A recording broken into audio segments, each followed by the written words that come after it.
Les jeux chez nous ici, et en Afrique de façon générale, il y a beaucoup de jeux et on les classe globalement en deux catégories. Il y a les jeux d'affrontement et les jeux de poursuite. Et un troisième groupe qu'on peut appeler les jeux divers. Dans l'affrontement, un joueur peut affronter un autre, ou bien plusieurs joueurs peuvent s'affronter. C'est la même chose dans la poursuite. Ça peut être une personne, ça peut être plusieurs personnes, ça peut être 3, 4, 5 personnes, ça dépend du jeu en question. Et les jeux que nous rencontrons ici chez nous, je crois la liste est au tableau, sur l'écran là. Il y a le Ubuntu, un jeu que beaucoup de gens connaissent, donc certains ont certainement joué ça, parce que ça se joue encore fréquemment dans les écoles de chez nous. C'est l'un des rares jeux qui existe de façon subsidiaire et que les enfants jouent encore. Il y a un autre jeu qui est très connu encore, c'est le Awali, ce que nous appelons communément Adji. C'est l'un des jeux les plus courants encore de nos jours. Mais il ne faut pas confondre ce jeu avec Domino. Certains l'appellent Domino, ce n'est pas du tout Domino, ça s'appelle. Soit tu dis Adji dans notre langue, ou tu dis Awali. Awali, c'est l'appellation internationale.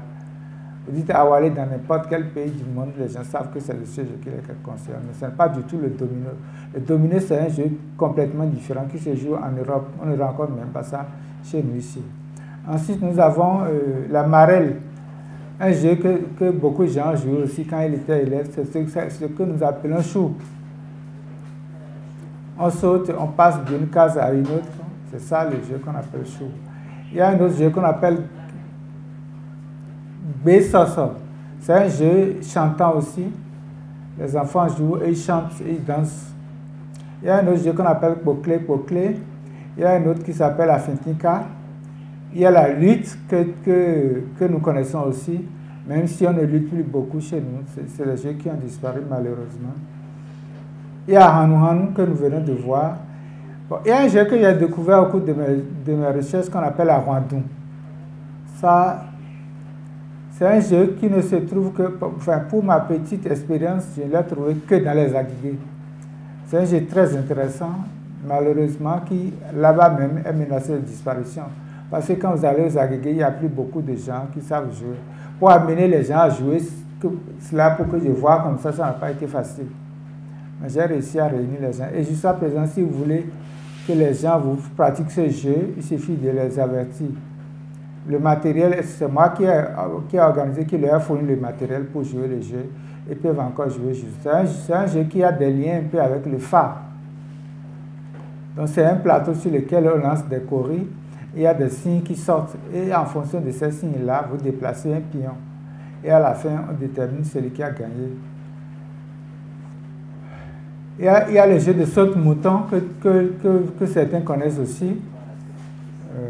Il y a Ageso. Ageso ressemble un peu à Hanu Hanu, mais c'est un peu différent.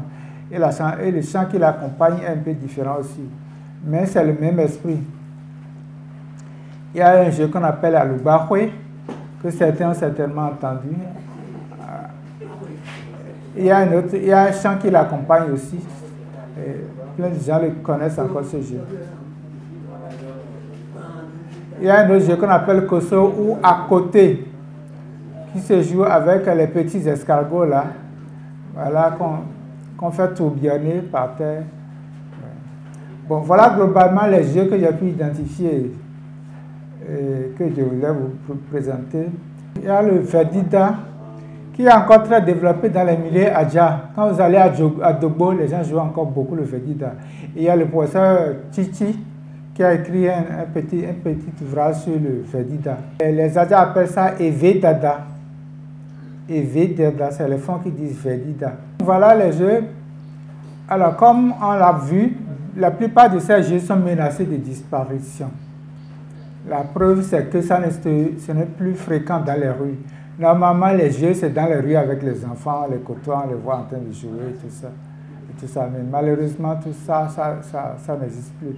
Il n'y a plus qu'un peu dans les écoles que les enfants jouent à Ubuntu.